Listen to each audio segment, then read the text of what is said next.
Welcome to this week's edition of Black Authors Matter TV, where we interview the latest movers and shakers in the African American literary community. You'll meet some old friends, discover new ones, and stay abreast of the latest book developments around the country and even the world. So sit back and relax for the next 2 hours with Black Authors Matter TV co-hosts Gwen Richardson and Dr. Rhonda Lawson.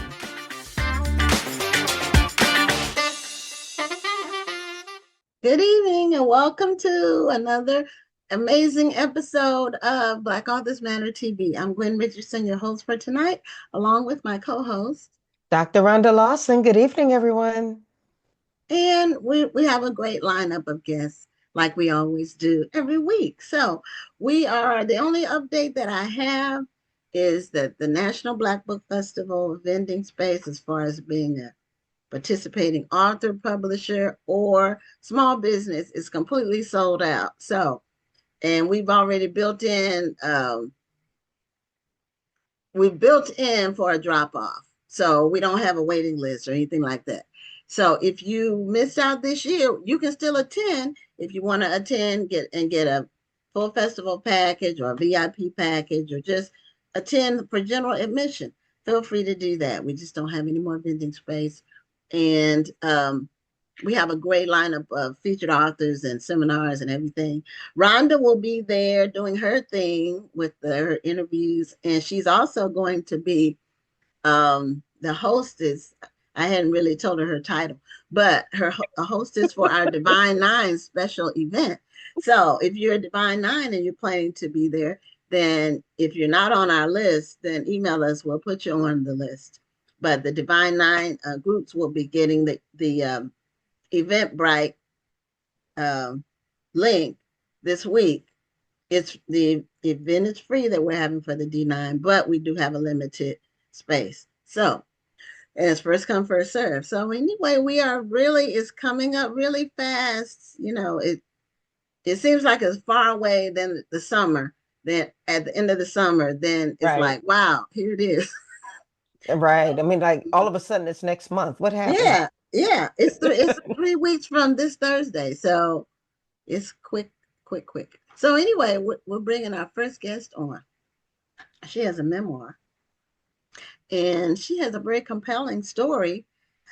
Her memoir is called Surviving Paris. And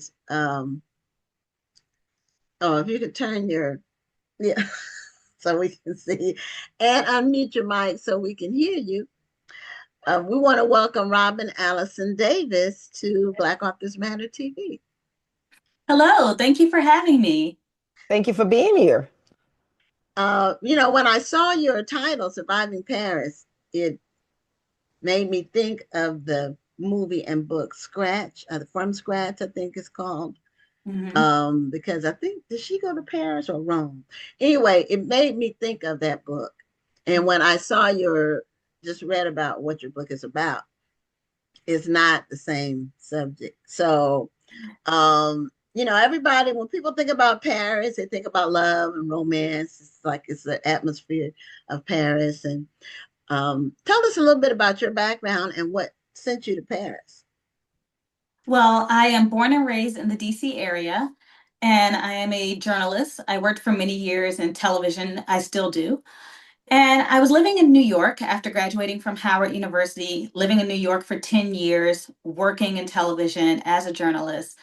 And I just thought, what if life could be different? I was traveling more because it was the beginning of like the Black travel movement. And I would go places with my friends and I would think, what if I lived abroad? Like kind of a crazy idea, but why not? And I kept putting it off. And then I was thinking, okay, well, let me apply for jobs abroad and just see. And I wasn't getting anything because I didn't have the right to work. And I really just decided to take the leap, to just quit my job and try to do the student visa route and see if I could just live life differently abroad. And I wanted to do it before a husband, before kids. I was like, if not now, when? Right. So well, you were actually in Paris, right? At the moment, you mean?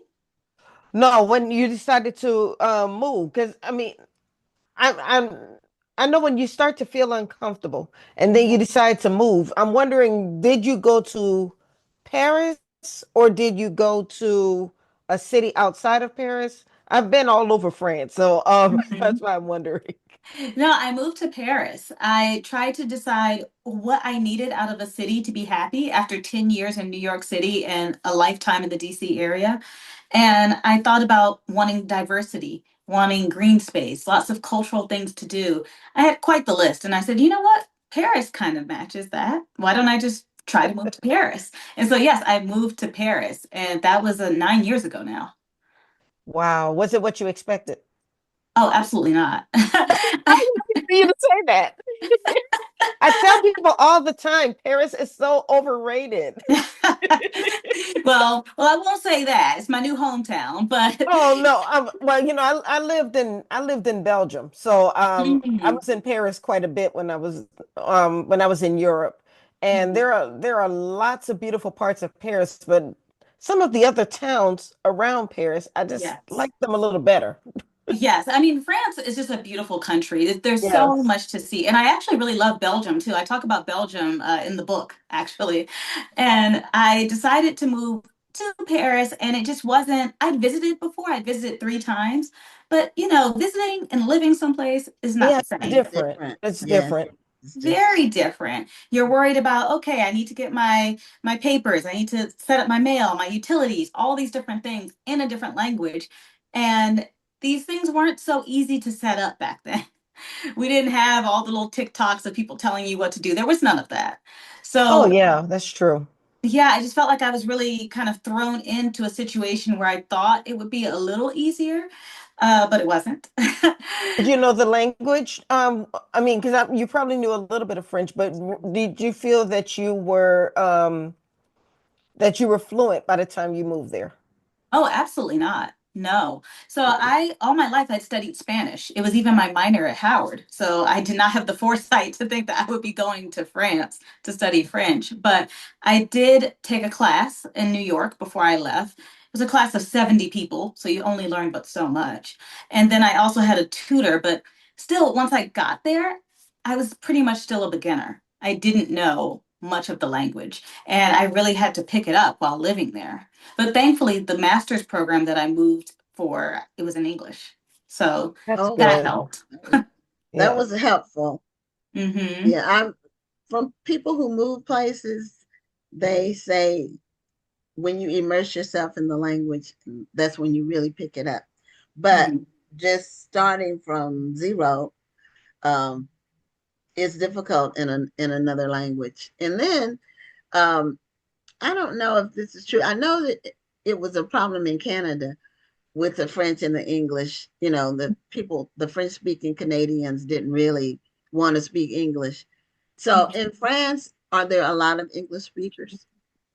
There are quite a few people that can speak English in France, more than what people say, actually. It seems like nowadays, if you're in a major city, you will always find someone who knows Right. some level of It's English. harder when you go to the smaller cities. Yes, when you go to the smaller cities, when you go to the villages, that's where you really, there's no one that will speak English. But for the most part, you can always find someone who understands a little bit. But did you find it that I know I found it almost a hindrance because I would struggle with the little bit of French that I knew. I would, maybe go to a cafe or I'd go to one of the little vendors and I would try to speak in my broken French and they would see me struggling and they'd say, I speak English, I can help you. And be like, no, I don't want you to speak English. I'm trying to learn. Yes, I talk about that in the book. It's just you want to progress in your French, but so many people, the minute they hear something that flags you as an English speaker, they want to speak English to you. And it's like, no, I'm trying to improve. How will I improve if you keep switching? Right. And even 9 years now, I still have certain tells where people can tell, oh, she's an English speaker. Let me speak to her in English. And I have to tell them, no, no, I live here. We were speaking in French. Let's continue in French. Right, right. So are you joining us from Paris? I'm not. So I am actually in the US right now. I'm in Maryland doing my book tour for Surviving Oh, Paris. wonderful. You're probably Okay. right down the street from me. I live in Maryland. Oh, okay. Okay. What part of Yeah. Maryland are you in? I, I'm in Prince George's County. Ooh. Okay. We probably are right down the street from each other, right down the What, Beltway. which city? Upper Marlboro. I knew you were going to say Upper Marlboro. No, I'm out in Akakeek, right outside of Waldorf. Oh, okay. That's not too far from where I grew up because I grew up in Fort Washington. Oh yeah, yeah, Okay. definitely. Hmm. Yeah, I spent some time in Washington. I went to Georgetown, so I was there for 4 years, and then I was there. But I've been in Houston a long time.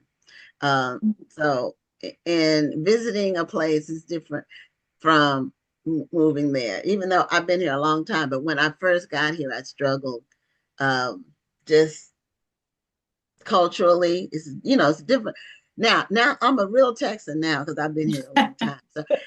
But at first it takes a while, and here it's so spread out Hmm. that meeting people, unless you meet people at work, which my first job here, I was the only Black person, so it was like a horror story. Yeah. So, anyway, just moving to a new city is a challenge. You have to It learn is. everything. You have to learn It where things is. are. You have to learn everything and then you have to find your community. And one thing Yes, about Paris is that people move all the time because people are coming for work, they're finding new jobs or they're going back to see their family.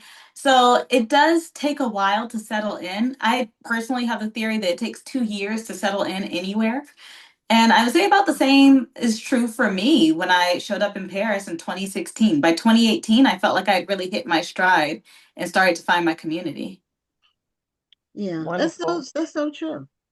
What So, was it that's, oh, I'm sorry. Go ahead, Gwen. well, something happened once you moved to Paris that was Yes. traumatic, and so tell us about that. So in 2018, when I felt like I was hitting my stride, I just gotten a new job and I was excited. Okay, I'm finally having the international career that I was hoping for. I was diagnosed with breast cancer Hmm. and it was shocking for me. I was 34 years old, no family history. My doctor felt a lump in my breast and we went through a lot of testing. And when she diagnosed me, it was on June 25th and I saw the surgeon, they said, okay, we want to do a mastectomy on July 12th. So it was very fast, Wow. Oh, wow. very fast. Yes. Mhm. And it was shocking to me. And I didn't know. I mean, it crossed my mind, should I go back to the US for treatment where my family is, or should I stay? And in the end, I decided to stay because if they wanted to operate so fast, does that mean my cancer is aggressive? Who knows how long it will That take for makes me to sense. move back and get in the system in the US? Right. So ultimately, I stayed there to get my treatment. Oh, wow. So, now, did you meet someone? Did you form a relationship, like a romantic relationship while you were in Paris? Or was it basically just friendships? Oh no, I did a lot of dating. Oh, As okay. you said people think about romance when they think about Paris. Oh, there was romance. The romance Oh, was okay. there. Yes, in the book I talk about the many ups and downs of my dating life. I did have a relationship that ultimately did not work out. I think that just because of everything that I had gone through, it just wasn't the right time and he just wasn't the right person for me. But it was interesting to me how dating is so different in France as compared to my experiences in the US. It seemed Oh, like I was meeting I was meeting a different caliber of man, but also there were so many cultural differences as well. so was the caliber better or not as good? I'll put it like In that. some aspects better and in some aspects not. I'm Okay. not going to put down our American brothers, but in Okay. some aspects the French are edging them out. And for example, living in New York City, I would date someone for like a year and they would say, oh, we're not in a relationship, we're just talking or something like that. And whereas in France, when you are pretty much on three dates, 4 dates, you're considered in a relationship. After one phone call, they say they love you. Yes, things tend to move at a faster clip. I'll say there's no fear of commitment, I found, in terms of relationship. Yeah. Okay. Um, Now, does and that that mean that they commit quickly, but it can also end quickly? Yes, that's exactly what it means. That is exactly it. Okay, that's what I wonder. Every system has its own little quirks, whatever the Yes. system is. And so relationships. Now, when you dated in France, were you meeting people online or were you meeting people as you were about your profession and just about town? It was both. It was primarily, I would say, online because that is what a lot of people do there, or they find people through work. And I don't know, maybe I'm too American, but I don't like the idea of dating a coworker. It's something Okay. that's still a little too much for me, but it was primarily online. And a lot of the men, they were fluent in English. I told them, hey, I want to speak French, let's speak French. But they saw it as the opportunity to speak English with an American. So that was often the case. Okay. And what about the cultural aspects of it? Um, were you dating people from all backgrounds or Yes, I was dating from all different backgrounds. I dated someone who, I mean, for the most part, they were all French, but they were Black French. It was Armenian French. It was white French. It was all these different types of, it was people from Tunisia, from Morocco, from Senegal, Ivory Coast, all these different cultures that have come together and they were born and raised in France, or they moved to France for school and stayed. okay, An okay. extremely diverse dating pool over there, very diverse. Well, were you in a relationship of sorts when this happened to you, when you found out about the breast cancer, and how did those dynamics work out? I mean, because you were there basically by yourself. Did you have a support system that kind of surrounded you?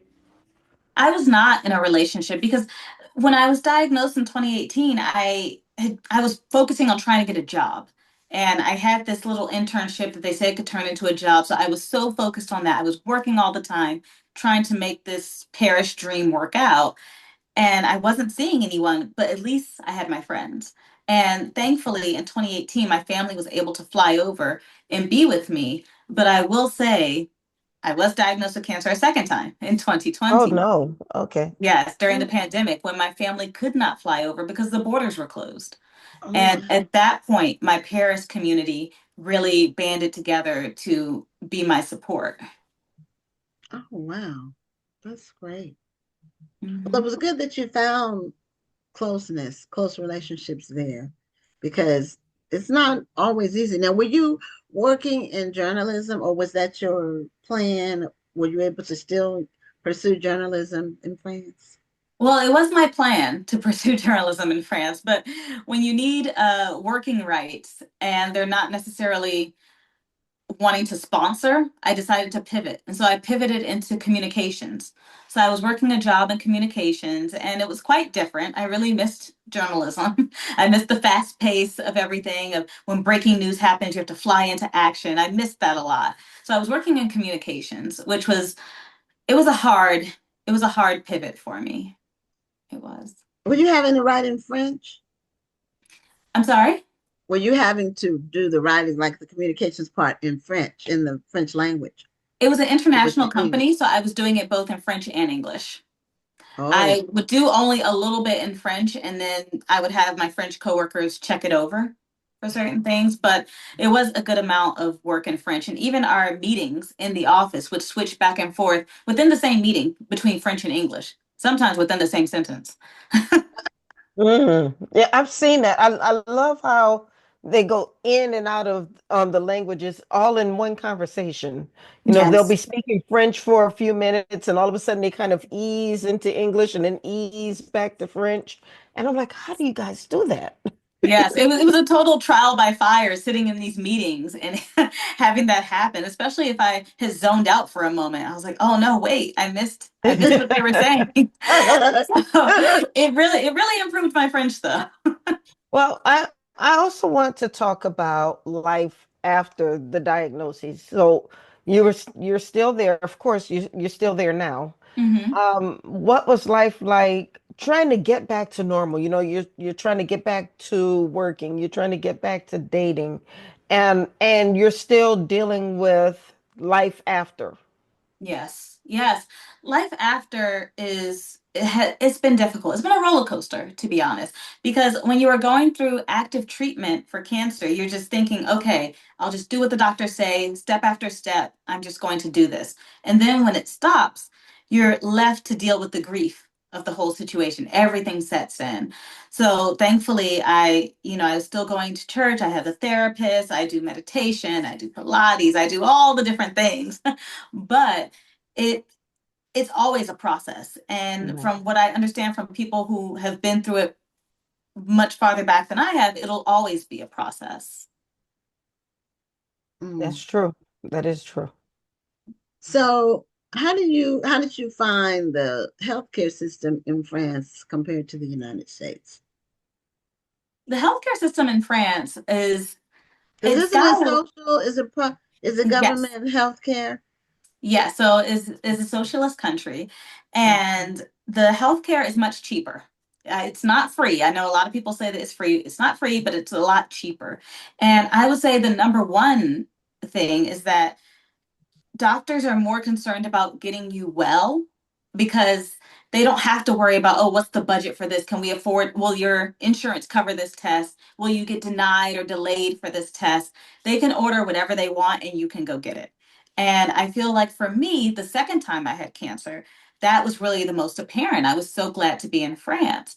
My doctor felt a lump in my armpit on the same side I had a mastectomy. And Mhm. they said, okay, well, let's do the biopsy. It was fine. Do blood work, fine. MRI, fine. Sonogram, fine. PET scan, fine. And my doctor said, you know what, this doesn't sit right with me. Let's just open you up, take it out, and take a look. And I was thinking to myself, wow, like back when I was living in the US, the insurance I had, they would have stopped it once the biopsy said it was fine, you know? But that's how they ended up finding that it was cancerous. Oh, And Wow. it scares me to think about if I had been in the US under that same type of coverage, at what stage would they have finally found it, you know? So that's one big difference that I really like. You're not subject to the delays and the denials of insurance companies. yeah. Yeah. Now, Mm. I've heard that same thing. And you're right, it's not free, but Mm. the care is just different. Hmm. And, I don't even know how to say, like the medical care that we get here is great medical care, but it's often dependent on how much money you have, which is a very sad Exactly. state of affairs. Yes. Yes. Mm. Yes. Everyone says, "Oh, how much would all this have cost if you were in the US?" And I'm like, I don't even want to think about it. Right. Mhm.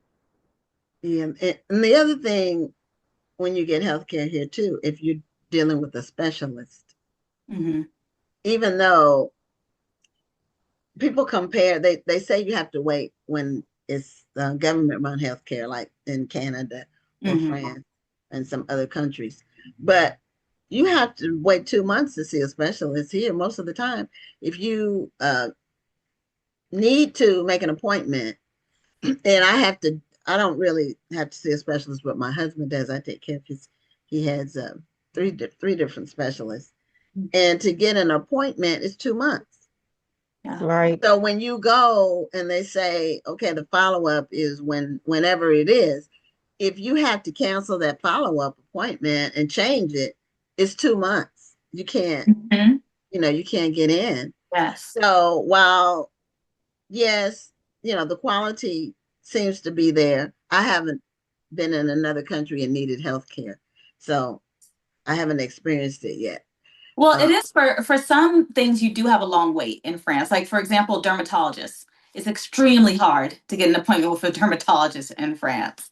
And so that's one of the problems now. But it's not the same in terms of needing an in-network provider or out-of-network right. providers. There's just providers. Whoever you can Okay. find, you can go to. And there are different tiers of payment for how much it costs and how much you'll be reimbursed, but you're free to see anyone. Oh, okay. Well, that's helpful. It That is. is helpful. Yeah. So, how did you conclude your Paris experience in terms of overall? Do you have any regrets? Would you have gone sooner had you had the opportunity, or not gone at all? What? How do you assess your Paris experience? Well, I mean, I still live in Paris, so I must like it enough. It's it's been a roller coaster, but I think I went at the exact right time. I'm glad that I went when I went. Everything worked out the way it was supposed to. I became a French citizen actually 2 years ago. Wonderful. Wow. Yeah, so So I have yeah, I think you're there to stay. yes. So, do you have Yeah. dual citizenship, or you? Yes, Okay. I have dual. Okay. So that's been just a wonderful opportunity. And I'm so bonded to France because of everything that happened to me there. And they are the country that saved my life, not just once, but twice. Well, So, that's the way to look at it because it's mhm, absolutely true. I mean, it's good that I mean, I hate that that happened to you, but it happened in a place where you were able to get the help that you needed. yes, yes. And that's Mhm. ultimately what is the most important. I'm trying to not live my life with regrets. So I don't want to think back, oh, what if I had done this or what if I had done whatever happened, happened. Right. And I'm happy where I am now in my life. Things are good. A Uh, final question. I'm sorry. Go ahead. Go ahead. well, Were you I was about going to to? ask her if she had the book so she could show it to us. Yes. Yes, I Mhm. do. 'Cause we Here's hadn't the we book. hadn't done that yet. We normally do it at the Yes. beginning, but I The like the filing cover. first. Mhm. Well, I was just going to ask. First of all, the cover is beautiful, Thank Mhm. but you. we're going into Breast Cancer Awareness Month, Mhm. and it's very important that you tell your story because I think that even though African American women have a higher occurrence of breast cancer, we're often we also have a higher mortality rate because sometimes it's found late or we don't get the care. And so I Mhm. think that this is an important time for you to tell your story Mhm. and to kind of start your platform. And I'm wondering if this was timely. I know your book was just released on the 16th of September, but going into Breast Cancer Awareness Month, are you using this as a platform?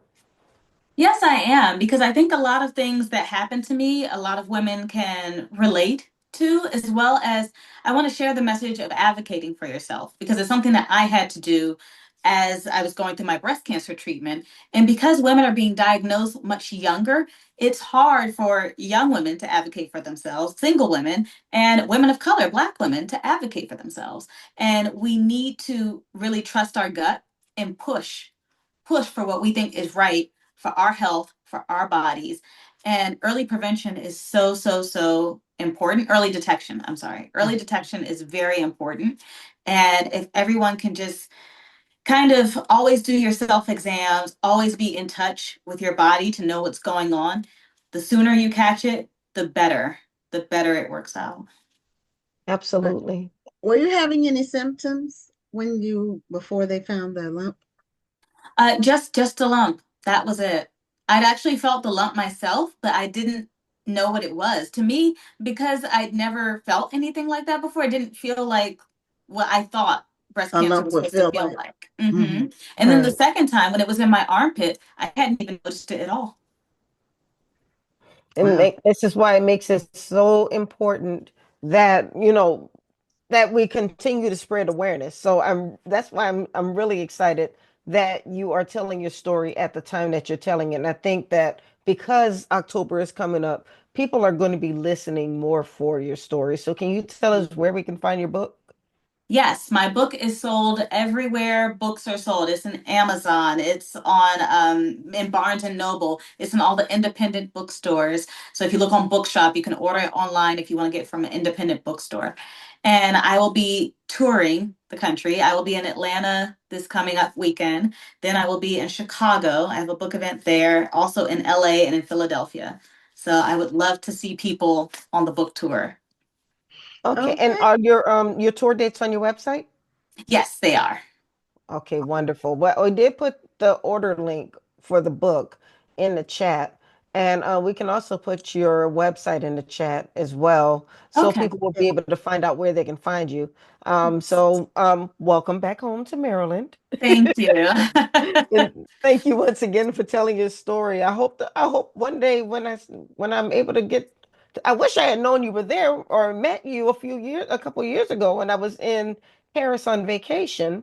But now that I know you're there, I'd love to stay in touch. Yes, yes, definitely. Let me know when you're in Paris. I will be there. All right. Okay. Well, thank you so much for being a guest on the show, and congratulations on the release of your book and your being a survivor, a healthy survivor. So, Amen. as you look totally healthy. Oh, So thank you. that's great, and I am. I'm glad it was detected early and that you got proper care. Yes, I am as well. I'm very happy to be here. Okay. Well, enjoy your book tour, and Thank you. yeah, and your trip back home to Paris. Thank Yes. you. And everyone can keep up with me on survivingparis.com. That's where all the tour dates are listed. Oh, okay. The Or book title.com. survivingparis.com. Yeah. I was Okay. just wondering. Okay. So Okay. what the website is. Okay, survivingparis.com. Okay, great. Thank you so much. And Thank have a great you. night. You as well. Good night. Okay, All right, good take night. care. Bye-bye. Okay, that was Robin Allison Davis with her book Surviving Paris. And so we have another author coming up, and her name is Helena Haywoode Henry. We didn't get to meet her at the National Book Club conference, but we heard about her well, I didn't get to meet her. Did you, Rhonda? Did you get to meet her at the conference? I'm I'm sure we talked. Did we talk, Helena? Do you remember? I think we spoke briefly Yeah. at Michael's Dr. Dyson's event at his Right, keynote. because Yes, he yes. mentioned you Yes. when from the stage when he was talking, Mm-hmm. Yes. you and Yeah. your book. So welcome to Black Authors Matter TV. Thank you so much for having me, and I'm so happy to be here. Thank you. We're happy And to have you. your book, I believe your book isn't out yet. Is that correct? It comes out Tuesday, October 7th. Okay, so it's coming out next Just a week. little bit, about a So week from we're well a today. week ahead, and that's Yeah. what I thought. But it was a very, very compelling topic. Yeah, Um, it was. I do remember him talking about it. yeah, Yeah, it it's about teens reminded on death me. row. Go ahead. Yeah, Go ahead. well, it reminded me of Hunger Games, and I think the show was it on Hulu or Netflix called Squid or something? Squid Squid Game. Game. Yeah. Yeah. Um, so your book is called. Do you have a copy of it with a galley that you Guess can show us a what? I just cover? got my author copies in way up Okay. there. Yay. All right. But I can't reach it. I that's about 12 feet high and I am Oh. 5'7". So Oh, let me okay. see. If You I go for it, yeah, I'm gonna give no, you we all don't want to reviews. So we I will don't want spare you. But that. it is called Last Chance Live, and it is about teens on death row who compete on a reality TV show. And America votes for one contestant to win freedom and forgiveness, and the other contestants are eliminated and have their death sentences implemented quickly. But the book is really also examining our human condition internally, the journeys that we all have to undergo from here to the grave, and societally, the challenges that our country is facing, and the way that those challenges are built into our system. And in some ways, it's also an invitation to readers to think critically about those challenges and to mobilize to do something about them. Okay, How in the so world did you come up with an idea like you took this? my words out of my mouth. Uh, well, so I would say there's two concrete things that inspired the premise, and then one that's a little bit more fuzzy in nature. The main character is Eternity Price, and the best way I think to convey Eternity's circumstances is to imagine if you have just killed somebody. And maybe you even know who it is. Maybe you already have a person on your list, right? Um, and you think you got away with it.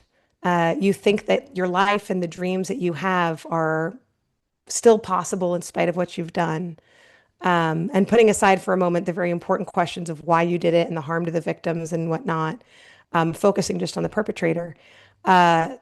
you think you got away with it, you think your dreams are still possible, and then you find out they've got you. And there's a moment when you realize, I am going to die in prison. I'm never going to see my kids outside of these bars again, or I'm never going to have kids, or I'm never going to go to Disney in the case of Eternity and her dreams. I'm never going to go to college. That moment of recognition and of terror is where we meet Eternity, and is part of how Eternity was inspired. The idea for this main character who's experiencing the real-time derailment of everything she thought her life would be because of her choices and a variety of other factors comes from my time when I was an undergraduate student at the University of Pennsylvania. I was volunteering in a Head Start classroom with young children at a West Philadelphia public school. And I met a little girl there who was a star. She belonged on television. She was incredible. And it dawned on me that even though she was growing up only 2 blocks away from the University of Pennsylvania and all of its resources and privilege, the likelihood that she would ever access that, even if she dreamt of it her whole life, was almost nothing, right? There were a whole lot of reasons why her trajectory would probably never go there. And so, to my knowledge, that Right. little girl has not grown up to do anything like what Eternity has done. But it begged this question of people like Eternity, people who exist on the other side of the dividing line of society. What are the things that cause them to get there, and what are the ways in which they are actually not that different from the rest of us living outside? Um, so that was one of the places that the inspiration came in. The other was I used to be an attorney, and the American Bar Association released a position paper advocating that states that still have the death penalty reconsider its application of the death penalty for people under the age of 21 in light of emerging neuroscience that shows that the human brain continues to develop until as late as 25. So legally, we may create legal adults at 18, but the question remains, are they biologically adults, or are they really still just children? This is such a timely subject, especially with this presidential order about, bringing back the death penalty in the DC area. Hmm. Um, and it's a scary thought, but having these conversations, I think, helps people to understand the long range implications of the death penalty. Yeah, Yeah, yeah, and absolutely. also developmentally, all of us who are past 25, a Right. few years past 25, we know the difference between when we were 18 and when we were 25 in Oh, terms yeah, of just absolutely. wisdom, experience, decision making, exposure, all of it. And, not to mention education, if the ones who went to college, just because going to college is more than just about classroom. It's about meeting people from all walks of life and being Absolutely. exposed to other cultures and just other people with opinions that are different. People who have a Absolutely. different upbringing. That's all. That all happens in college. Because when you leave home, and I can speak for myself, but I know I've talked to a lot of people who said the same thing. When you leave home for college, you kind of think everybody was raised like you were. Hmm. Because you don't really know a lot of, you know, well, my parents kind of sheltered us. So we really only were exposed to people that were sort of similar, you know. And Yeah. so you now the people I went to college with, that was a wealthy prep school people at Georgetown. That was a whole culture shock just meeting those people. Well, and that's part of what the book is about, that the prep school culture shock people that you met, right, who seem circumstantially to be light years away from a character like Eternity Price. The real heart of the book is that the gulf between us and Eternity is not wide. And Eternity, I wrote her to be an everyman character. And I describe her as such because um, we are, in a sense, all on death row, just like Eternity. We have all done wrong things in our life, maybe not as significant as murder or what eternity's done. But we've all done wrong things. We all are headed to a grave, just like eternity. And we have to contend with the same questions that she does throughout the book, namely, how do I get forgiveness for the things I've done? Do I need forgiveness? And what is forgiveness? And what is the answer to how I get out of this, right? At the moment where she realizes I'm going to die here, I'm going to die in prison. That is the moment that prompts a search for escape and for help. And as we live our lives in, the challenging circumstances we might find ourselves in culturally, societally, individually, and as we look around and look for help, we have to figure out, much like eternity does, where does my help come from? So in some ways, though eternity's story might seem unique to the lives of the incarcerated or the experiences of the incarcerated or people of a particular socioeconomic background, it really is a universal story. Eternity, is someone who can seem to be a stereotype at first, but she's really an archetype. She's really someone who embodies a universal theme that applies to everybody, no matter your circumstances. So you have male and female on the death row in your book? Yes. Yes. But normally very few females are sentenced to death. Yes. Yeah. So yeah, Texas, last I checked, Texas has 7. It varies by state.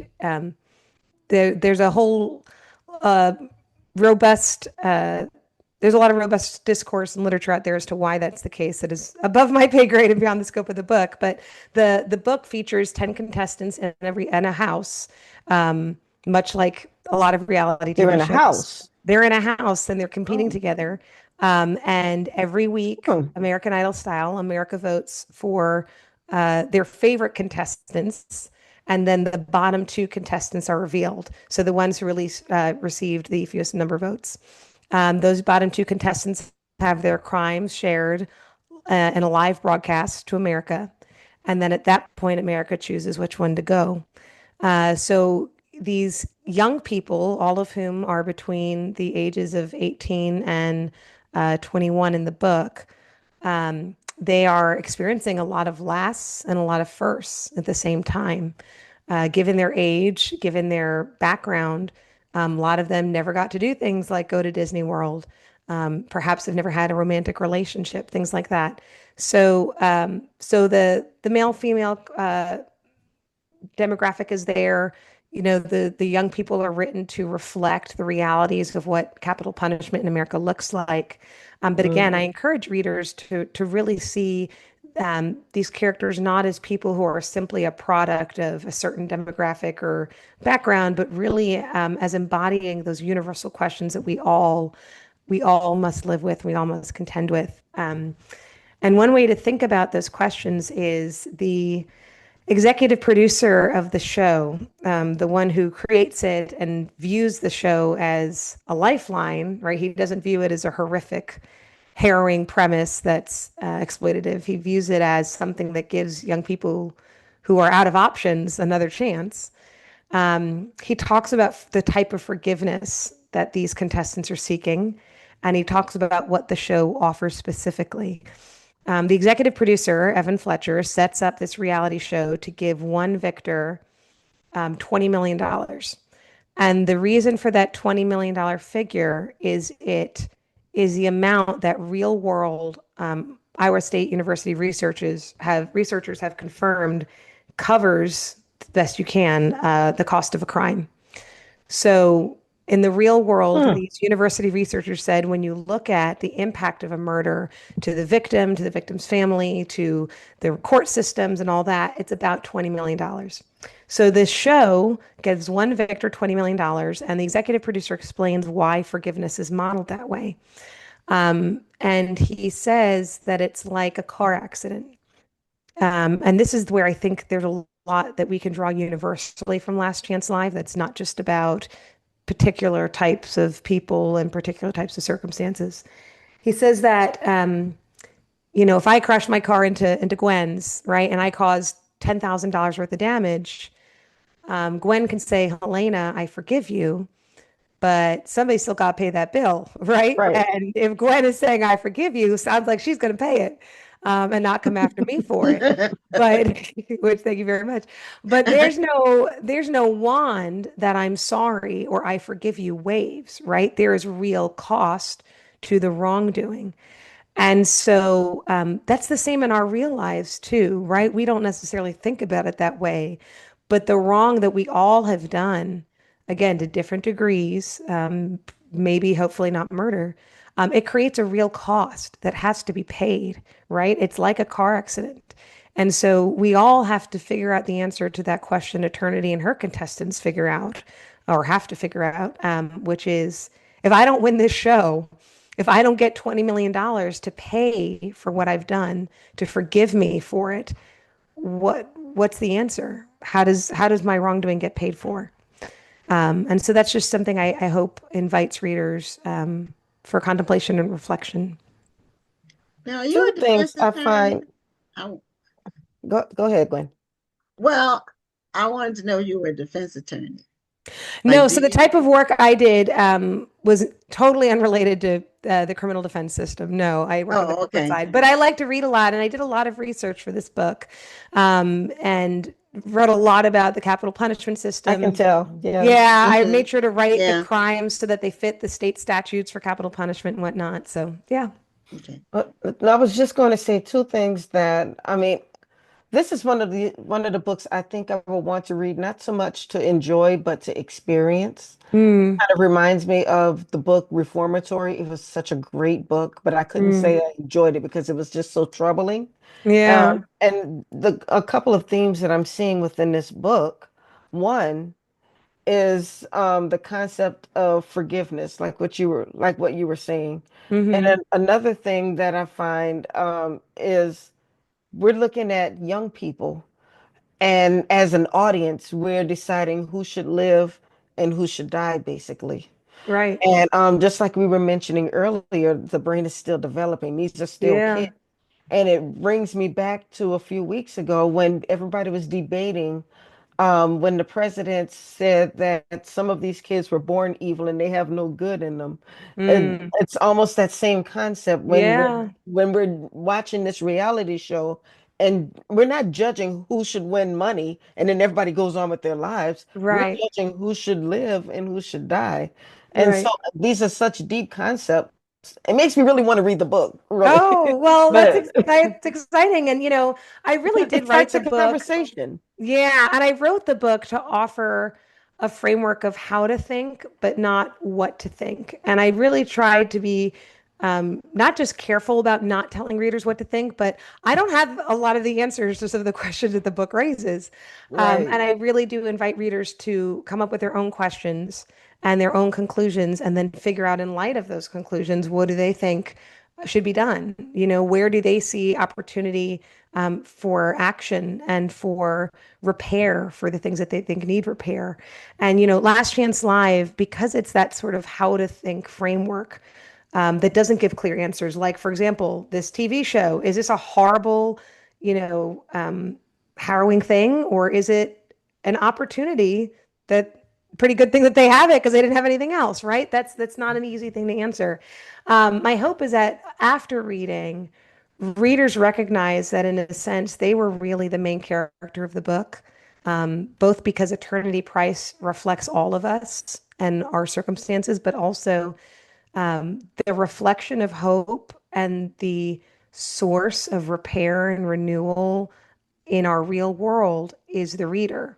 So, to whatever extent the book is hard to read or dark or whatnot, it's an invitation to do something different, right? Outside of the pages of the book. And so I hope readers feel emboldened by how the framework brings them to their own questions and conclusions, and then emboldened by the action they take. Another interesting part about it is that just the aspect of it being a reality show. When I watch reality shows, it's so hard not to start rooting for somebody. Yeah. And we start to look at the people not as people, real people, but as characters. Yeah, And so then absolutely. we start picking who is the villain, who is the good guy, or who is this person, who's lying, who's telling the truth. And I could see the audience making these judgments to these real people. And Yeah. so, but it's something that we automatically do because our mind tells us we have to root for somebody or root Yeah, against. well, we see it in the real world too, outside of Yeah. TV, right? So I'm thinking about Luigi Mangione, the alleged shooter of the United Yes. Healthcare CEO. Yeah. And we Some saw, people look at him as a hero. I'll tell you, Luigi, not speaking to, the nature of what he did, but Luigi sort of in a tremendous way unified a um, a bipartisan coalition behind him, right? And Hmm. emerge as a unique point of consensus in a nation that is split in almost every other way.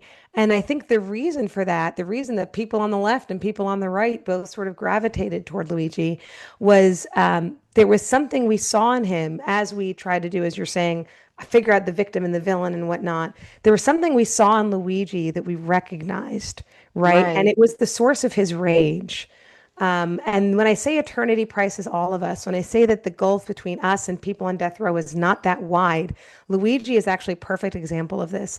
The reason I think Luigi commanded so much admiration, if not respect, was because his physical appearance allowed us to look past the outward and see our reflection in him. He wasn't unattractive, right? He wasn't someone Hmm. whose outward appearance was so alienating and othering to the masses that they couldn't identify with him. And they recognized his rage because they have their own rage towards the healthcare system, towards capitalism in Right. America, Right. towards whatever. But the fact that we could empathize with him highlights how we have that same feeling inside us. And the difference between someone like Eternity Price or Luigi and us is maybe just they acted on it. They acted on the feelings we all share, right? We didn't, but we still have it inside, right? Or they had opportunity and maybe we just haven't had the opportunity yet. There are ways in which I don't know if anyone really knows if they're a murderer until they really get the chance to find out. Right. And so, when you talk about rooting for victims and villains and whatnot, a lot of it is just where and how we see ourselves and what characters reflect the parts of us that we most recognize. Yeah, I have a little bit of different take on Luigi, but Yeah, tell me. I would consider myself to be neutral, only because what he did didn't solve anything. Oh, right. And So, I want to I be mean, clear. it I'm brought not, attention Oh yeah, to I what don't we think know, anybody but thought he solved anything. He yeah. didn't. I think most people just admired the symbolism of what he did. That they were Yeah, just seeing I want that. to be clear. I'm not advocating in any way Right. for what Luigi did. I do not co-sign it. I think nobody should be murdered ever. I grieve for Brian Thompson and his family. I'm more talking about the source, the internal source of what motivated him, right? There's a unique kind of rage and anger you have to harbor. And what I'm saying is, I think that part of why the culture at large embraced Luigi in a sense was because that rage and anger that he harbors that motivated his crime is inside all of us to different degrees. And his physically attractive outward appearance allowed us to see it. But I yeah, don't well, agree it on what he didn't. did. The fact that he was physically attractive didn't hurt. In fact, I saw one lady say that she had an AI. She was his lover. She had an AI like duplicate where she was in a relationship with Luigi on her computer. Oh my goodness. Oh my goodness. So, people, I, I think some of what happens with social media, and I'm not a reality TV watcher, like Amanda knows that. The only reality TV I watch, I like singing competitions because I Oh sing. yeah. I like to listen to. Like The Voice and The American Voice. Idol. I love The Voice. I've seen every season of The Voice from day one. And a black woman has never won The Voice in all the Mm, seasons, and it's A mm. lot of black because women deserve to have one. they absolutely. Mhm. No, absolutely. We're the best singers on the planet. Just everybody knows that. And so the fact that a Black woman, and then they've gotten close, they've come in second. But once people have to vote, it's almost like they won't give us a vote because they figure, well, she has an edge, you know.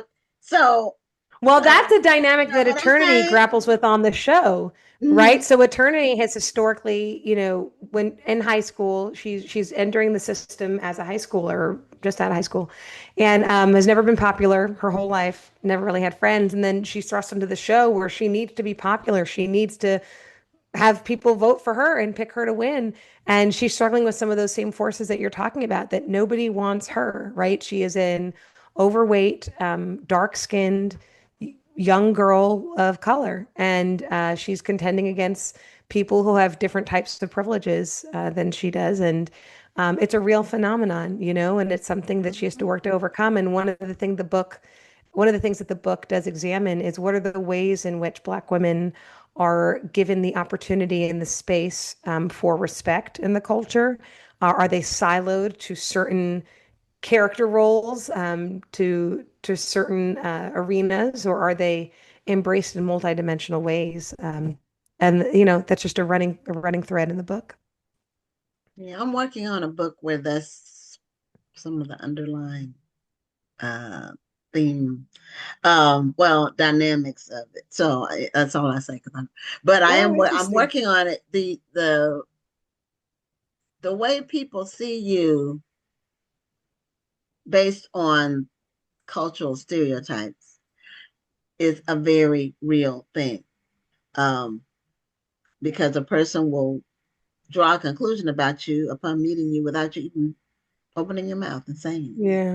Yeah. So that's a real thing. I have one question about the book. I hope it doesn't create spoilers, or, well, don't do any spoilers, but Sure. do the people, when they get eliminated, do they just disappear from the narrative, Or is it or like Squid Games where they get shot on sight? Oh, I was very intentional about writing in this book in a way that was not graphic. Good, This is good. not a okay, horror book. This is okay, not want a to know. gratuitous violence type of book. The Okay, book, again, is really about understanding ourselves and the human condition. I would say that to the extent the book is mature and heavy, it's more the type of intellectual discourse that it's inviting readers to engage in, but it okay, is not, look, it's about criminals, right? So they've done some bad things, but it is not a gory, gratuitously violent book. Yeah. okay. Well, I know we only have a couple minutes left, but I'm really curious. I know you said you did a lot of research for this book. How long did it actually take you to do the research and then go into the writing process? I started working on this book in 2018. and, Oh, and okay, it's now the end okay. of 2025. So this is a long time. Now, some of that is just, it's a long book, the format of the book. And there's a lot of research that wasn't legal, right? I've never been on a reality TV show. I wanted to get those details right. I read a lot of tell-all memoirs by reality TV stars from The Bachelor. I Oh, think back in 2018, I watched a few episodes of Survivor, on the treadmill, and got a sense for how these elimination shows work. So there mhm. was, the research was diverse, right? A lot of different sources. But it's been a journey that I'm very glad to have undertaken, and it's interesting to see our culture sort of converge with the themes of the book at the time of publication. The Wall Street Journal reported just a few months ago that the Trump administration was entertaining the possibility of a reality TV show for immigrants to enter Right. and compete for citizenship on. So, maybe they're taking Yeah. some cues from Last Chance Live. I don't know. Homeland Security said that wasn't true, and they said it had been presented, but they weren't going to do it. Yeah, yeah. Well, Did we ever see a copy of the book? no, It's because it was at the top. it's Remember? up there. Oh, that's right, because it was Yeah. way up there and you couldn't Oh, reach it. Yeah. couldn't Let show me it. see. You know what? So, If I have, um, here we go. I've got an art box right I here. was texting I think this is the next guest. So I think So sometimes, here's the art copy, but the hardcover, is in stores Wow, that's a Oh, on tie. wow. October It's a great 7th. book. Yep. There you Now, is go. this for young adults? Is this a teen young adult book? It's marketed for young adult, but it's really for readers. They say 12 and up. I might say 14 and up. Okay. It's adult as well, and there's in some ways I think there's a lot more that adults could get out of it because of their fully developed brains, right? That young adult readers do not have. But it is a young adult title. Yeah.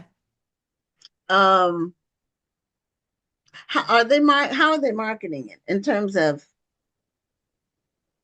are they marketing it to specific groups, demographic groups? They've engaged they've pursued a national marketing campaign and offer the Okay. book a lot of support. I'll be heading into schools and high schools, but there is a lot of crossover.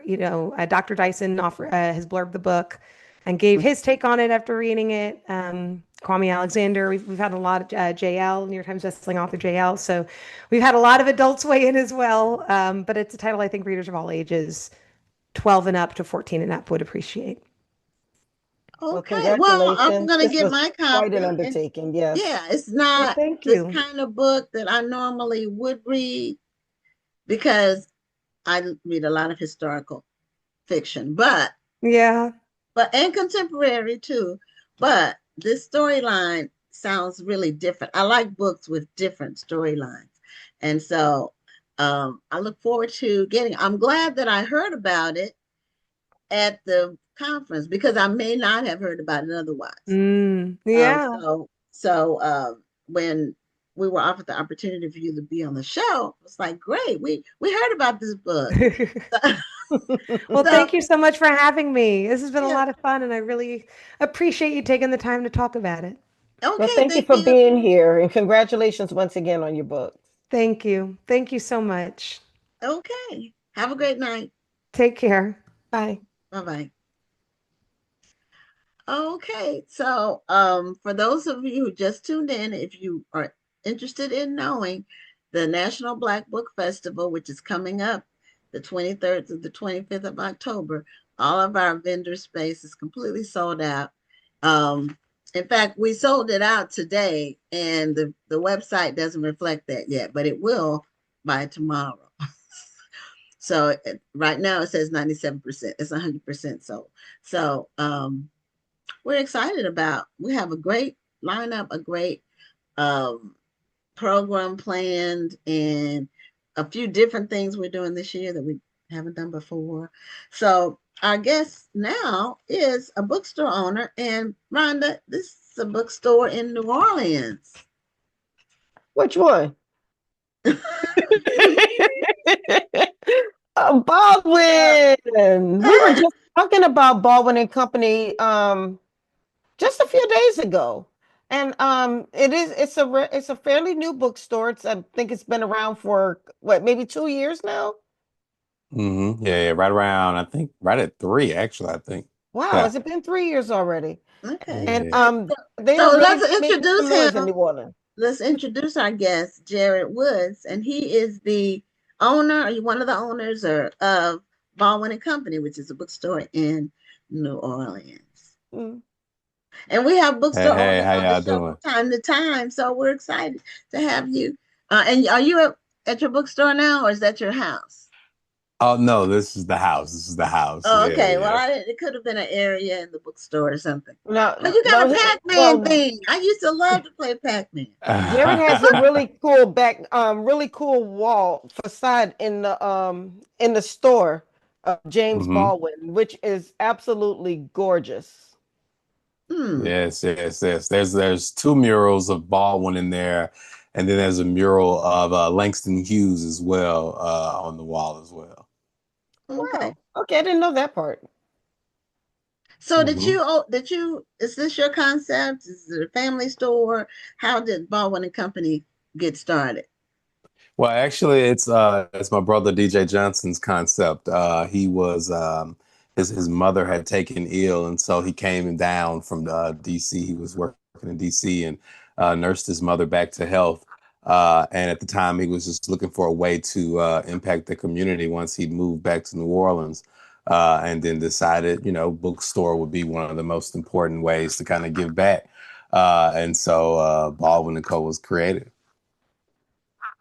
Okay. So is he still a part of this store? Or is Oh he still yeah, working? Oh, okay. absolutely, absolutely, Okay. yeah, yeah. Yeah. And I work really closely with him, so I'm like his creative consultant. I run a Instagram page called The Black Man Reading. So our two missions kind of merged together right around 2 years ago, right around almost right at the launch of the store around that time. And so we've been working together to continue to kind of build, work on the social media campaign and things of that nature. Okay. So So Black you Men Reading, what do you all do on there? What do you, So is it like a yeah, yeah, yeah, yeah. book? So Is it a like uh-huh. a bookstagram thing? What is it exactly? So a black man reading is birthed kind of out of that same thing. So me and DJ Johnson, the owner of Baldwin and Co., both foster a love for reading, right? Mhm. In the black community and specifically among black men. So what I personally do with the Black Man Reading, it's a Bookstagram page, but I'm also, like I said, a creative consultant. So I work with Baldwin and Co., and then I work with different publishers to essentially make reading cool. Reading essentially saved my life. I've been reading since I was 3 years old. DJ feels the same way about reading, obviously. And so what I do is I make reading cool. I've talked to anybody who's written anything worth reading since 2018. So, I mean, any and everybody from rap stars like Young Jeezy to Jonathan Egg, the writer of King, the biography. So I talked to a little bit of everybody. So do you interview people on there? Is that what you do? On Black Yes, Men Reading? ma'am. Yes, ma'am. Oh, okay, okay. And so Hmm. your audience, are all the people you interview men? Mm-mm. No, no, no, no, no. I've talked to men. I've talked to women. I've talked to Mhm. trans folks. I've talked to members of the LGBTQ plus community. I've talked to Asian authors. I've talked to, yeah, like literally any and everybody. I also executive produce the Baldwin Dialogues podcast that comes out from Baldwin and Co. as well. So we just dropped the one with Viet Thanh Nguyen, the author of The Sympathizer. He's a Pulitzer Prize winner, and I interviewed him at the store there. So I do a little bit of everything. I'm kind of like I'm a multi-hyphenate. Well, it helps to have a variety of skills in this environment that we're in now. You have to Yes, be ma'am. multi-talented Yes, ma'am. because things are changing very quickly. So you have to be on top of where the culture's going, where the technology's going, and all of that. So, do you Absolutely. all have authors come into your store to do signings? Absolutely. I just talked to Shaka Sangor at the store. I did that interview Tuesday. So Shaka Sangor is a author who I believe served 19 years in prison. He murdered a man and served 19 years, 7 of which were in solitary confinement. And so I ran that chat there. But we have everybody coming through the store. We've got Robert F. Smith coming through later on this week, I believe Thursday. And we've got Allen Iverson coming to the store that following week. So we try to so have you've been folks having a come lot of through. celebrities come through the store. Yeah, we've had Stephen A. Smith. We had R.F. Kuang, the author of Babel. We've had I talked to Tremaine Lee, CNN contributor a few weeks ago as well there. He was on our show last week. Awesome, awesome. Yeah, Mhm. Tremaine is the bee's knees. Yeah, yeah, yeah. Yeah. I'm gonna have him on my podcast. I run a podcast called Lost in the Woods. It's on Spotify, Apple Podcasts, and on YouTube, Okay. where I interview authors, rappers, any and everybody, just kind of getting lost in intellectual gymnastics. And so, yeah, I'm gonna have Tremaine on too soon. So So for your, you're a busy person. So yeah, it sounds like you're you're running doing a the whole bunch of stuff. podcast. You have the Yeah, that's you have the Bookstagram. You have the bookstore. And do you bring all of those together? Do you did I hear you say you do the interviews inside the store? Yeah. So, like I said, when we connected some years ago, that's one of like my skill sets. So I do those interviews in there. I'm also over the book club in there as well. So I do a little bit of everything in there, but definitely I do those author chats there in store, and sometimes we do them at Dillard University. Sometimes we do them at Xavier University down there in New Orleans as well, if they're larger. So we had the Ta-Nehisi Coates one. We had that at one of the universities as well. Just trying to connect with that town and gown thing where, you know, if we're servicing that community, we can also connect with the universities that are servicing the community as well, so that we can, you know, collaboratively combat what, like you were alluding to, Gwen, this age of anti-intellectualism. We really want to kind of stand in the gap there and kind of perpetuate the opposite of that if we can. Mhm. Now, Baldwin and Company or Baldwin and Co. has got very popular very quickly. Was this something intentional that you were doing, or were you kind of surprised to see how much the city has had kind of taken to the store, so to speak? Because there is another black bookstore in New Orleans that a lot of people go to. And New Orleans is one of those cities where people are very loyal, and so people may have been Hmm. surprised that Baldwin and Co. opened, but then everybody kind of took to it. And I think it's just because of the vibe that you have going on in the store. Yes, ma'am. Yes, ma'am. Yeah, I think it's the vibe that we have going on in the store. I think it's the fact that DJ is a native New Orleanian. I think it's the fact that, you know, that I'm there as well. I'm from Mississippi, so there's like this element of like almost like a renaissance in the South. As we know, New Orleans has always been kind of like a cultural melting pot as well. So I think it's also like the mission that we have that we're kind of wrapped up in. Like I said, we're really interested in creating institutions that like serve the community, right? And so as we know that there's a concerted effort to uh, miseducate, I would say, our communities. We want to be where people can say, where here is an institution that is against all of that. Here is a place where you can kind of come and still be intellectually stimulated. And I think that becomes increasingly more important as we continue kind of going down this pathway. And so what we want to create is this element of like the gospel. So this idea that the people that come to Baldwin and Co. are going to go out and preach like the gospel of how good we're kind of being in our communities that we're servicing. And so I think that's one of the things that you're seeing there is that people are so moved by the mission and the value system that we have there at the store that they just want to be a part of it and they want to tell others about it. Mhm. Tell us a little bit about your book club that you have in the store. You mentioned that you're over Yeah, yeah, that, yeah. managing that. What, like, well, how often do you meet? Is it just men? What kind of books do you read? What's the last book you all discussed? So those four Hmm. questions. Yeah, it's definitely not just for men. Okay. So we are relaunching it. One of the last books that we discussed was Go Tell on the Mountain by James Baldwin, because we Okay. obviously have an affiliate at the Oh, store. Oh, let me make sure I'm back on. Can y'all okay. hear me good? Testing, Yes. testing. Mm, Okay, good. Yeah, we had Go Tell on the Mountain by James Baldwin. But what we're gonna do in this new relaunch is we're gonna meet quarterly at the bookstore. And so we'll meet quarterly starting, I want to say, right at the top of the year.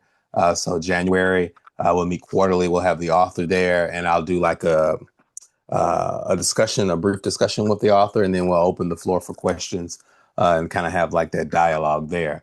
And so through the Baldwin and Co. Bookstore's website, you can go in, sign up. We mail the book to you, and then we mail out that information about when those meetups are coming, so that people will have the information as it kind of goes, so they can meet up with us quarterly. But we mail out a book every month. And so as the books are coming, I think Jelani Cobb's book is the next book coming. You're still receiving those books monthly, but the meetup is quarterly. Oh, okay. So it's like the Book of the Month Club used to be. Um, you might not even know about it, but it's Yeah. I know kind what you're of back talking in about. the I know what you're day. talking about. The Book of the Month Club. You would join. You would sign up, and you would get one book, or four books for $1, and then after that, you got a book every month. You got to reject or accept. But in this Yes, case, ma'am. you just send the books out. Yes, ma'am. Yeah, I joined one of those once, and then I stopped because I didn't want to. Got on out of there. Yeah, because trying to, by the time you get the book and then you have to send it back and all that, it was just too much. But it Well, did. you ain't got to send this one back. This is your book. Okay, well, yeah, you all are not offering them the opportunity to send it back. But the was it Essence? No, Black Expressions. Mhm. That's what it was. Black Yeah, Expressions Black had the book expressions. club for about 10 years, I want to say, where they had all the black books were in Okay. it. And that was a very good Okay.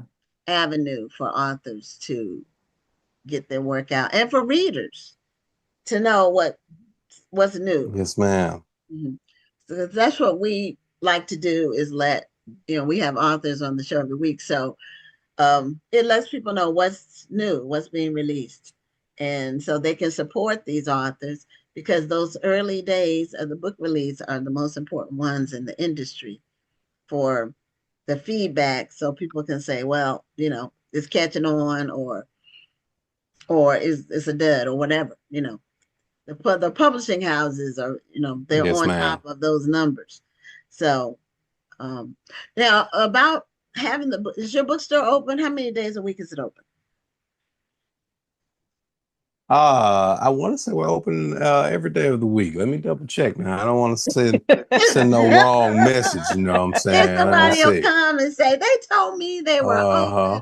and I came all the way over here. I wish Uh-huh. I had known They're about gonna your be store like when I that was in brother New from A Black Orleans. Man Reading. Yeah, I was in New Orleans last year. What was it last year, Rhonda? It seems like 2 years ago, but I think it was last year when we were in New Orleans for the Mhm. librarians thing. And if I had known about it, I would have Okay. made a stop there. But I didn't know about your bookstore. But I would have made the time Yeah. to stop Yeah. by. That would have been a good I did outing. pass through the store, and like I said, it's a very beautiful store, but it's not just a bookstore. It's you can go there, you order coffee. It's like a coffee shop, and like I said, the Okay. vibe there is very nice. So you can go there. It just feels like a relaxing Yeah. place. Now, Yeah. We what want part you. We of want you to stay for a while. Right. right, In case you right. haven't noticed, Hmm. I'm actually from New Orleans. Yes, I just yes, live she in is from. Maryland. Yeah, she's a native New Orleans, Okay. Okay. so she knows the city. Okay. And what part Good. of town Good. are you all in? Like people who live in New All Orleans, right. where would you say the store is near, What? or we're in the what All part of right. town? So, Dr. Rhonda, you let us know what area we're in. I can tell you we're at 1030 Elysian Fields Avenue. So which Yes. ward is that? I want to say it's the seventh ward. Is it the seventh ward? Uh, is that considered still a seventh ward? You're closer to we could actually walk to the Frenchman Street from there. I believe so. Yep, I believe so. So where we at?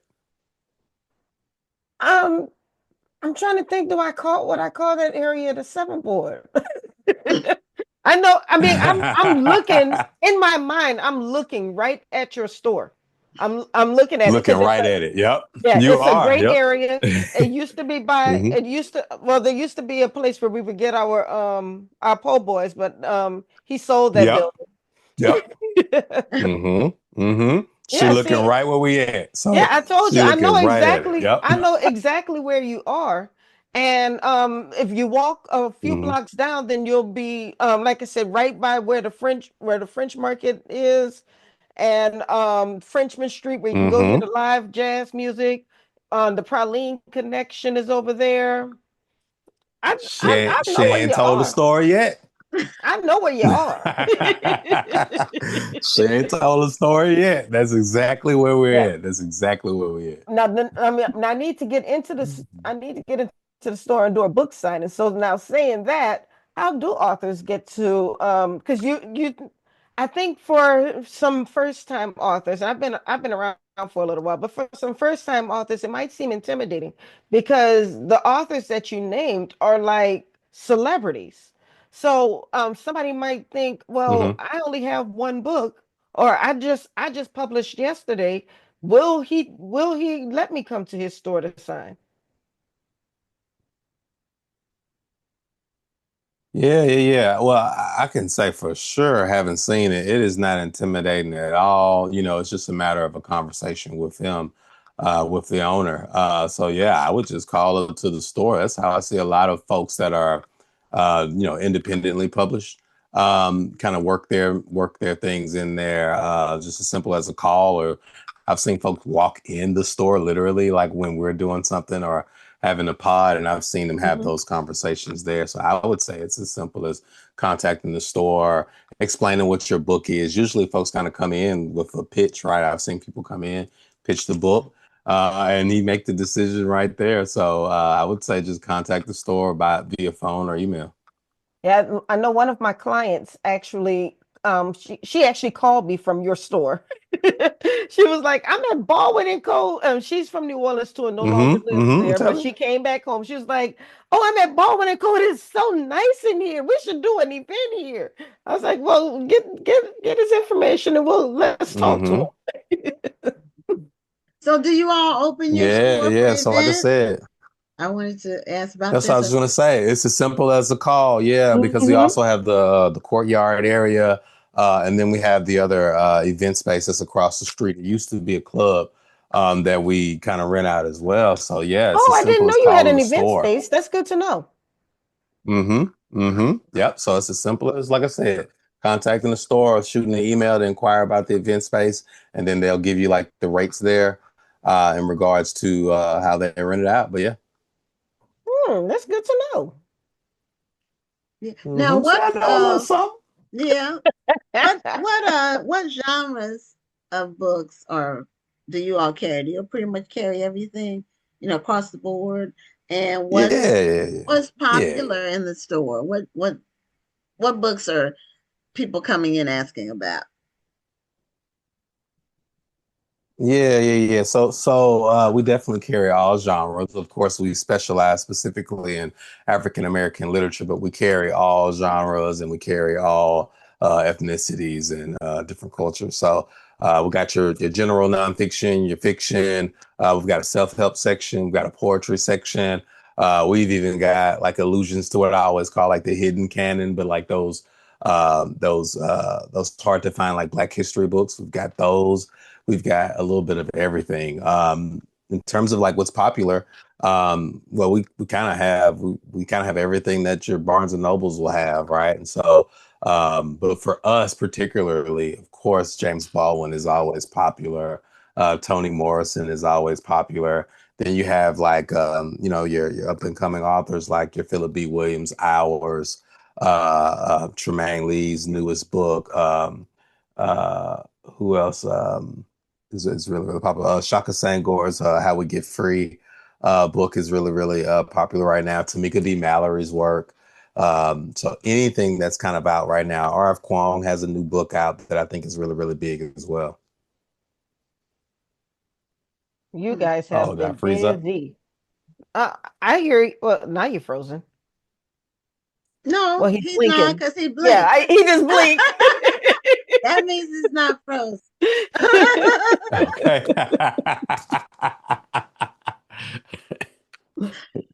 But Funny. what do That you sound good? Are we do? back? Well, Yes. yeah, yeah, you weren't gone. As far as your Black men reading, Okay, is hold it on. Let me. mostly, did you lose us? Now he's frozen. Yeah. So I'm sure. something, I'm sure he'll be back in a minute. yeah. Because I want to know, are they Uh-oh. reading? Okay, there All you right, go. am I back good now? We good to Yes, Yes. you're go? back good. I hopped Okay. on I hopped on some different internet to make sure. Okay, so we should be better now. Okay. I So, heard a black man reading. yes, black men reading, are they reading more, mostly nonfiction as compared to fiction? I think men read more nonfiction. But obviously I have like, more women in terms of like my followers. But the men are reading more of your nonfiction. They're reading more, your self-help book. But what I kind of try to do is be that segue to let men know that fiction is safe. So I've featured Toni Morrison's Beloved, Toni Morrison's Sula, what's the name of that book? Let's see. I mean, I've had some of everything. I love Bell Hooks' work. I'm doing like Bell Hooks' Salvation, Communion, and All About Love. Like so I'm reading everything and I'm trying to like, introduce it to the brothers and try to get them into just the realization that there's no problem that you can have that someone hasn't written extensively about and already Absolutely. solved. And so Absolutely. what I try to like let my life be a representative of is like the power and transformative power of literature and how it can create these avenues for you and you can show up as a black man however you want to show up, but intellectually. When did you fall in love with reading? Oh, I've been reading since I was 3 years old. My Yeah, mom taught what me how was to it? read. Yeah. Oh, the books. It was. No, I'm Do you? sorry. I meant what was it that really, because a lot of kids started reading at a young age, but what was it that really hooked you on reading and stayed with you for so many years? Yeah, yeah, yeah. I think so. So first of all, I was rewarded for it, right? You got pizza. You had the accelerated reader. Hmm. And I won all of those things. I mean, I was like top in the state in some instances, right? And so like you have that part of it, just the regular validation of being rewarded for it. But the ability to access worlds, I think, was the most transformative thing for me. And it was like an automatic ticket into different things, right? And so if I read well, then I obviously write well, right? And so if I read well and I obviously write well, then people seek me out because that's an indicator that I think well, right? Yes. And if I can then think well, then I can do the thinking for others, right? And or lead folks, right? And so once Or I not be led, realize, or yeah, and or not or be right, led or misled because by it's other I was just people gonna because you're a say it's thinking hard to person. oppress someone who's educated, right? Yeah. Hmm. And so that's also a part of like what I represent. I my bachelor's is in literature, my master's is in the art of teaching, and I just defended my dissertation last week. So Well, yeah, Congratulations, yeah, yeah, congratulations yeah, Dr. yeah, on yeah. that. Good for Woods. you. Yeah, yes, This thank you. you're So talking to a doctor, Rhonda, not me, mhm, but I respect doctors. And yeah, I just didn't have the desire to go to get that much education in a institutional setting. I have yeah, real yeah, world education, but and I have absolutely. my bachelor's, which I'm proud of. Come on But now, come on now. Yeah, yeah, yeah, yeah. congratulations. I respect people who do because that's a lot of reading and Thank you, thank you. writing and just commitment to go all the way to get that doctorate. And Absolutely. congratulations and getting it at a young age too. So Yeah, yeah, yeah. I'm so trying. I'm you get trying. all your rest of your life to really put it into use, put it into action. So what's your doctorate in going to be in? Higher ed, higher education administration. Okay, so you are going to pursue what career with that? Like Well, university at the you know, university administration well, levels or I haven't quite decided. Initially the plan was to go into academia, but I actually work in the tech space now. Excuse me. mm, And so I'm in the ed tech space, and so I'm really interested in kind of filling that out and seeing what all I can kind of do there. But I'm also working on a novel, and I got a lot of other irons in the fire. So, yeah, again, kind of staying with that multi-hyphenate thing, and I just know that a lot of folks don't, kind of in keeping in line with the question, a lot of brothers have never seen a man like seek like to be intellectual, particularly in this age as well. And so I try to like again represent that as a possibility. I think that there are actually more men who are into pursuing higher education and who pursue reading. I think that there are more of them. Unfortunately, that's not the popular conversation. And often when somebody talks about the black man, they talk about the plight of the black man. They talk about black man problems, but they never talk about black man joy. And they never Hmm. talk about black men loving. And so the popular conversation on social media winds up being the black men with 20 kids. Yeah, Just yeah, like yeah, yeah. just for instance, Lil Boosie, they were just talking about him on social media, not remembering how many kids he has because he has so many. Yeah, But that winds up being the popular conversation. But a positive man such as yourself, who is, just defended his dissertation, who is a literary influencer and doing all of the things that you're doing, that's not going to have the same level of it conversation doesn't. as Yeah, the negative. And I think yeah. that's unfortunate.